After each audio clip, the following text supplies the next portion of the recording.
હે નહીં થાય એટલો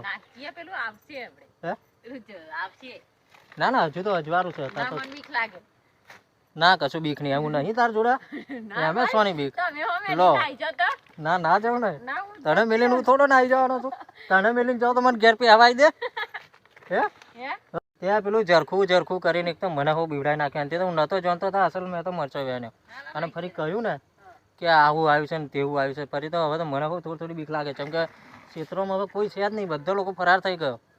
જય માતાજી મિત્રો, કેમ છો બધા? આઈ હોપ કે આપ સૌ કોઈ સ્વસ્થ હશો અને એકદમ સાજા હશો. તો આપણે તો 5:30 થઈ ગયા છે અને મરચો વેનવાનો ઓર્ડર આવી ગયો તે 5:30 વાગે ખેતરમાં આવ્યા અને દાડો હાથમાં જ છે. કેટલો થયો? 10 કિલો જેવો થયો. વજન કરો છે, વજન કોટો છે તમારી જોડે? કરો છો વજન. આશરે 10-12 કિલો એવું એમ. બીજી એક ડોલ ભર દો એટલે આપણે આ ડોલ છે ને કમ્પ્લીટ 5 કિલોની છે આ ડોલ. 20 કિલો મરચા વેનવા હોય તો 4 ડોલો મરચા વેનવાના એટલે થઈ જાય. તો 3 થઈ ડોલો તો હોદી તો 7 થઈ જવાના. અંધારું પડી જવાનું. ના અડધા કલાકમાં વેની કાઢી એવું છે. હા ફટાફટ વેનો થાય. ઉતાવળ કરીને વેની કાઢી એટલે વાતાવરણ એકદમ મસ્ત થઈ ગયું છે ને મરચીને સોડવો ઝાલીને દેજન શું કરે છે? મરચો વેનવાનો કીધો મરચો ના તા સોડવો ઝાલીને બેહી રહ્યા છે. મરચો મસ્ત થયો છે જો. એવું છે. મસ્ત નહીં જબરજસ્ત મરચો હવે આપણે બેઠો છે એકદમ મસ્ત. આ ટોલ લઈએ મોટો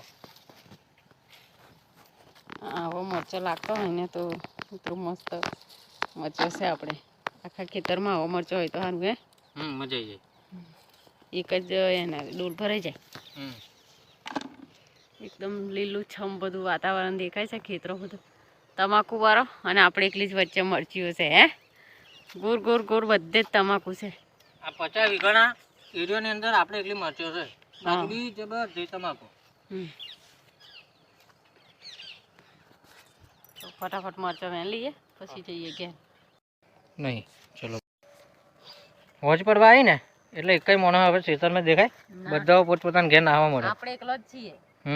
અને દોસ્તો કહેવાય છે કે પેલા જંગલમાં તો શું આવ્યું છે? પેલું ચિત્તો આવ્યો છે. ચિત્તો નહીં ચિત્તો તો શું આવ્યું છે? ઝરખા જેવું છે કશું. એટલે ઝરખું છે ને કહેવાય. ઝરખો કે ચિત્તો કે શું કે પણ કઈક વાઘ જેવું આવ્યું છે એમ. એવી બધી વાતો ચર્ચાઓ ચાલે છે. ભાલુ કહેવાય એને. એટલે આપણે બી વેરાહાર વેને ઘેર નાહી છીએ. નહીતર તુષાર ફોન કરશે મમ્મી કે નહીં આવો પેલું ભાલુ આવે છે. અને દોસ્તો દાડો ઉડી ગયો ને અને સહેજ અંધારું પડવા આવ્યું. ખેતરમાં કોઈ માણસ ચવરતું નહીં. બધો મોણો પોતપોતાના ઘેર હવે નાહી ગયો છે. જેમ કે અમારી બાજુ એક હવે અફવા હોય કે સાચું હોય હજુ આપણે જોયું નહીં પણ બધા એમ કહે છે કે જરાક જેવું કંઈક ચિત્તા જેવું કંઈક આવ્યું છે જંગલની અંદર. એટલે લોકોને બીક લાગે છે. અમને પણ બીક જ લાગે છે. એટલે અમે બી હવે 20 કિલોની અંદર થોડોક જ ખૂટે છે એટલો વેનીને ફરી ઘેર જ નાહી જવું છે દાડા સુધી. જેમ કે અત્યારે તો અગર ખેતરે મોણો હોય હે જંગલ વિસ્તાર ખરો ને એટલે હોય.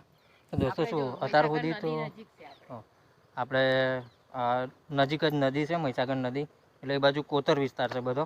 એટલે એ બાજુ કદાચ રહે ખરું કારણ કે બધા ખેતરો એવા બધા ખાડા ટેકરાવાળા જ છે. કોતેડો છે મોટો મોટો. અને અત્યારે તો અગર શું કે પબ્લિક મોડા સુધી અંધારા સુધી રહેતેલું બધાના ખેતરો.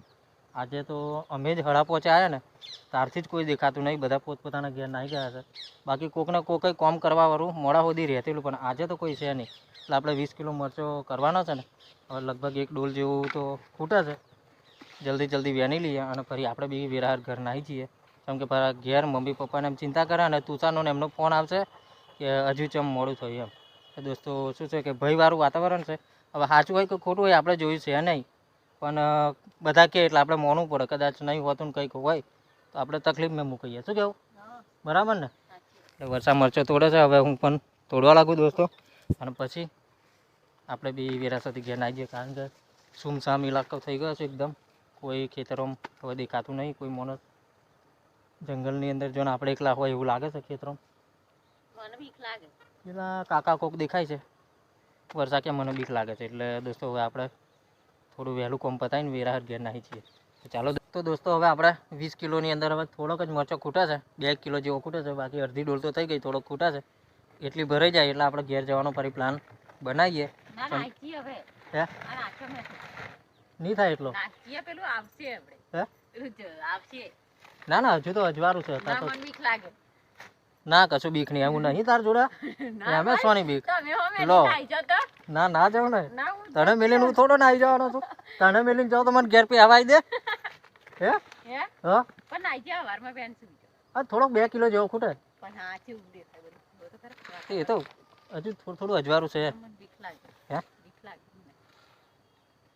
ફરી સવારમાં પાછો આવશું તા એટલો હે ફરી પાછો આવશું વેન હોય તો વેન કાઢીએ ન કરાઈ જઈએ થોડોક તોડી કાઢીએ કિલો 2 કિલો જેવો હાર તો ફટાફટ ચાલો દોસ્તો હવે થોડોક 2 કિલો જેવો તોડી કાઢીએ વાતાવરણ જોવું હા દોસ્તો હવે એ બાજુ થઈ જશે એકદમ ઠંડુ વાતાવરણ થઈ ગયું છે એકદમ સુમસામ બીક લાગે એવું થઈ ગયું છે ચાલો દોસ્તો 2 કિલો જેવું ફટાફટ તોડી નાખીએ હવે ફરી નાહી જઈએ આપણે બાજુના ગોમે ગળિયામ રામદેવ પીરની આરતી હોવું ચાલુ થઈ ગઈ નહીં જો સંભળાય રામદેવ પીરની આરતી ચાલુ થઈ ગઈ છે જય રામદેવ પીર સારું કરજો ને જરકું બરકું એપા આવે ના એનું ધ્યાન રાખજો અમે 2 કિલો મરચાં તોડીએ પછી ઘેર નાહી જઈએ હા તો ચાલો દોસ્તો હવે એકદમ અંધારું વધારે પડી ગયું છે 20 કિલો મરચો થવો છે તો થશે અને ખૂટશે કદાચ તો ફરી કાલે વેની લઈશું બરોબર બેનાનું લાકડી ના ના ખરું છે. ત્યાં પેલું જરખું કરીને એકદમ મને હું બીવડાઈ નાખ્યા અંતે તો હું નતો જાણતો હતા અસલ મેં તો મરચો વેન્યો અને ફરી કહ્યું ને કે આવું આવ્યું છે ને તેવું આવ્યું છે ફરી તો હવે તો મને હું થોડી બીક લાગે કેમ કે ક્ષેત્રોમાં હવે કોઈ છે જ નહીં બધા લોકો ફરાર થઈ ગયો